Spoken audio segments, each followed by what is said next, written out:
W actually came to a show that we had and told us after the show that he could do better than the guy that we had. than what we had. Wow. So, He was like, just let me do it. Yeah. Yeah. He's like, how many shows do I have to come to? give me a practice. One should be damn it. enough. He's like, let me in. So we opened the door. Wow. Slowly, but we let him in. He also has a swimming pool, which we like Yeah. too. And the fringe benefits. And he's got a sweet van. He came with an equipment van and a swimming pool. So what the hell? You're in. Can't play a lick, but we'll hire him.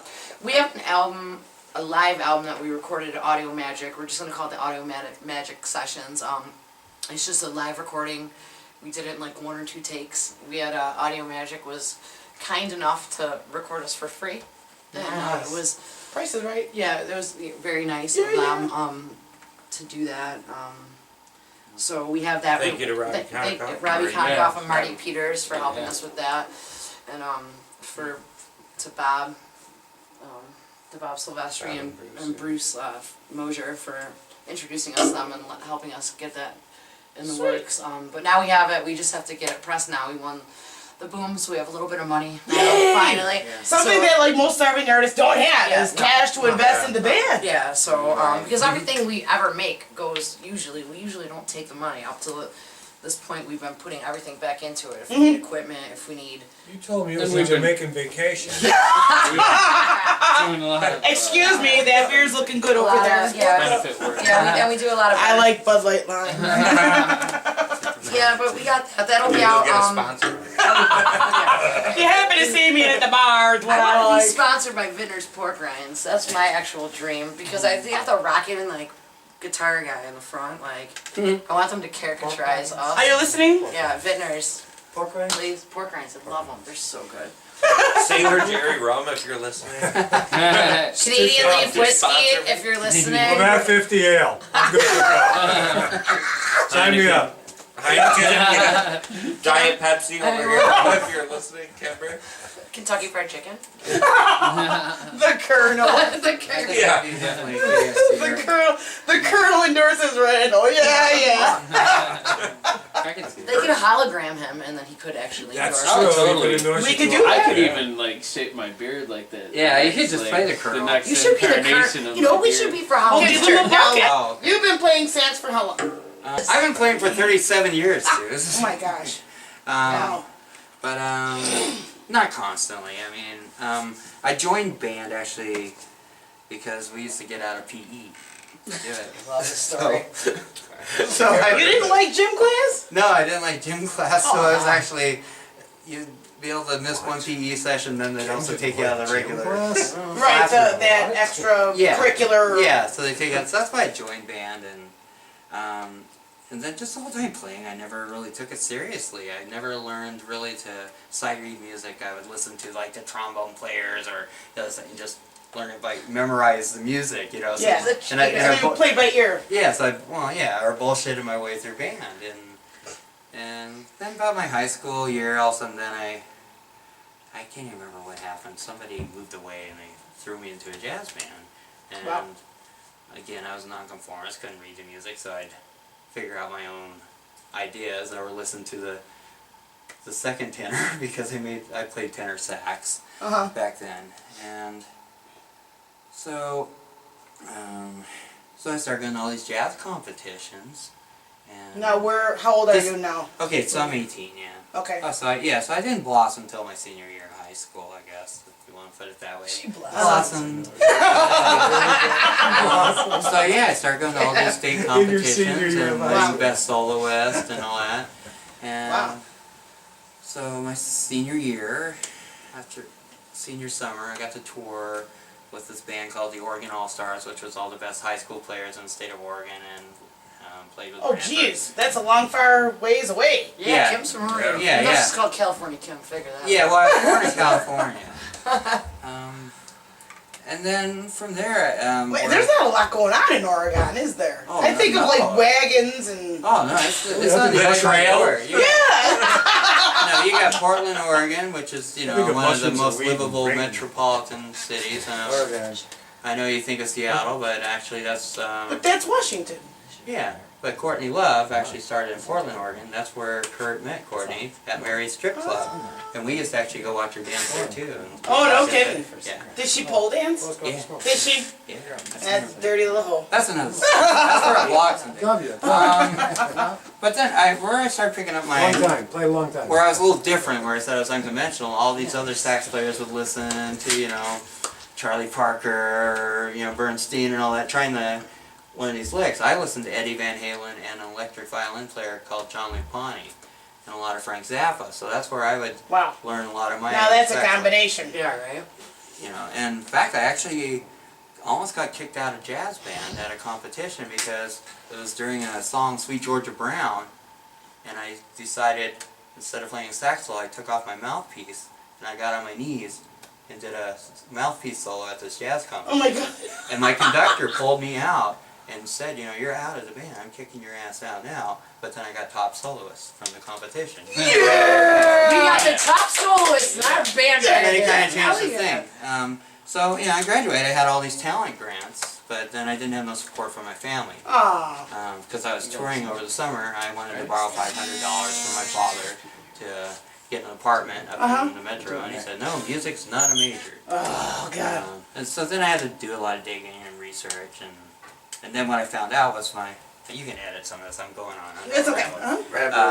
But that's when I found out that my dad's father, my grandfather, he played with Roy Rogers and the Dusty Diamond Cowboys before they were some pioneers, and he was also like a jazz player, sax, and he overdosed. It's in the blood. Yeah, but he overdosed on heroin in the 30s and left my dad, you know, to be head of the household when he's age 7, you know. So that's why I figured out why his turn answer, no, music's not a major. So maybe he just didn't want me to go down the same path as his father. That's why he's bitter. Yeah. And really, growing up in my house, there really wasn't any music. I think the only song I'd ever hear my father would play was like King of the Road and stuff like that, you know.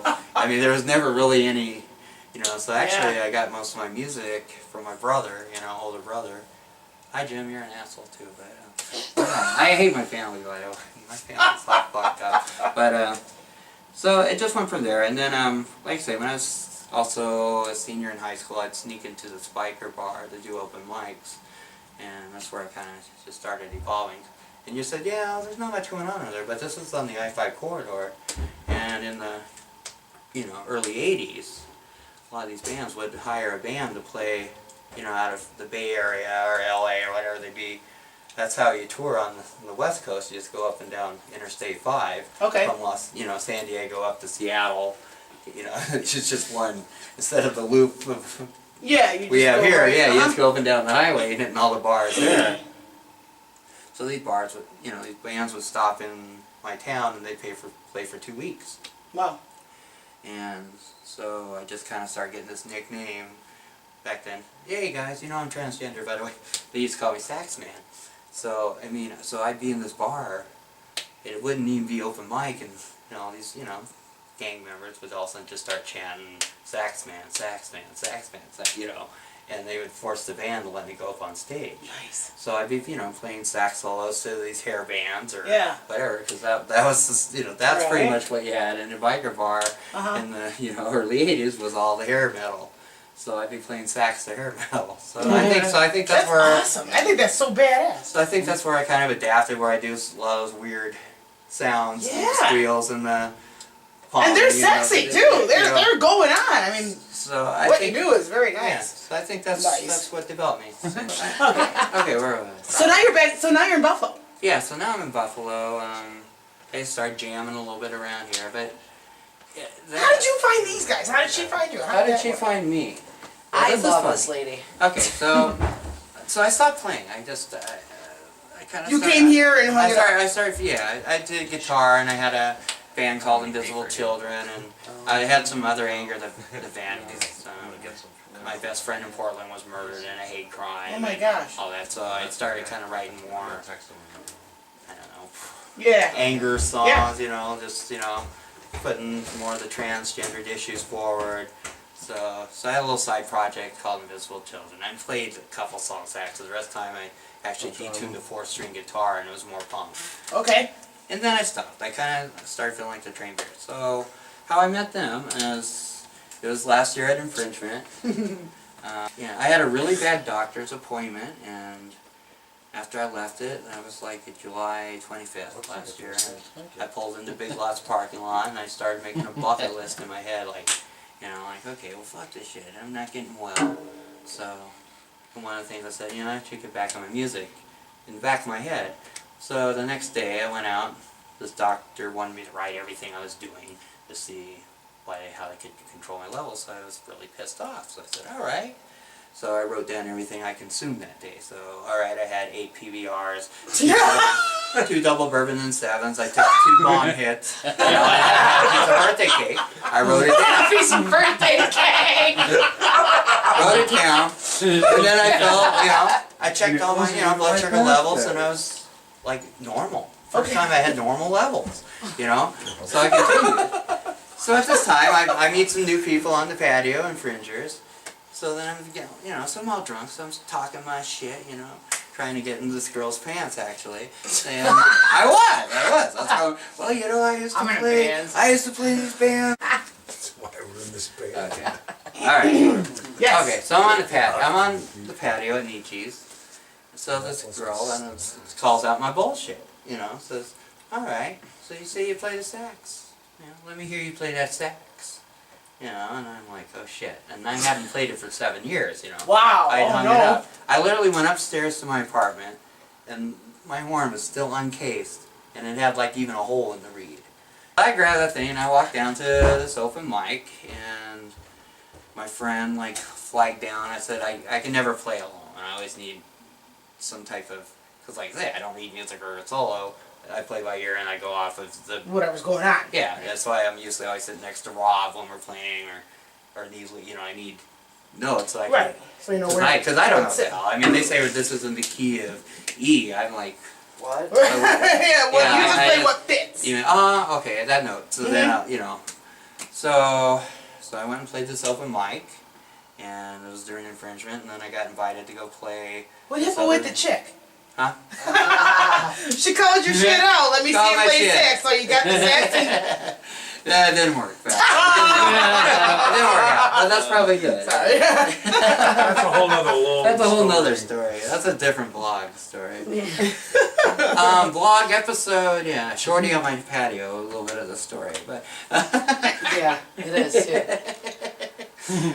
So yeah, so I ended up. So you guys met through Infringement? Yeah, Yeah, so I got Nancy's invited to play this. Yeah, Building. yeah. So I got invited to play this venue, and I'm scared shitless because she just wanted me to walk around and be in between the bands, like, you know, just like busking around and doing weird stuff. I said I can't do this, you know. So I hooked up with David Adamski and what's the name of the band? So hard. Tubaluliuma. It's the hardest band name ever. Sorry, That's guys. mean. Yeah. It's hard to say. Yeah, two. They're yeah. really, really good though. Yeah. They're like. I haven't heard enough time with the Coulier band. The Coulier, that. Yeah, so 2 electric violin players and myself would go up, you know, to follow Randle and Scandals. So they're playing, and I'm just also just blown away by what they have going on. So I'm just warming up my horn. Meanwhile, I'm watching her while singing. I'm like, who is this person? So I'm just starting to kick in these little fills and stuff that we're singing while I'm still trying to warm up my horn. Because I have to warm up my horn, but I don't want to be intrusive. Yeah. So if there's a band, even today, you know, if we're sharing a venue, you know, because it's an old horn. My horn's a 1932 King, and it's, you know, you got to really lube that baby up, you know, because I mean it's got so many holes in it, it's like ready to fall apart. Oh my god. Yeah. Oh yeah. Don't edit that out. Never do that, So please. yeah.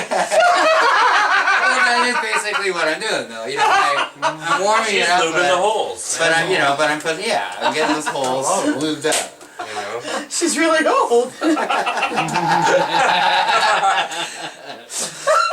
can keep what you She's want. happy. So yeah, so they're jamming along, and I'm just fucking doing it. You recreated a great, you know. Yeah, she's just like. So I'm outside just Jamming around. And I heard their first song, Come Home, and I was just like, fuck, I love this shit, you know? And I'm just jamming along to it, and And I think they did Edwards after that. Probably. Probably. Yeah. You know, and it's just everything. Just I was going, man, I'm enjoying this.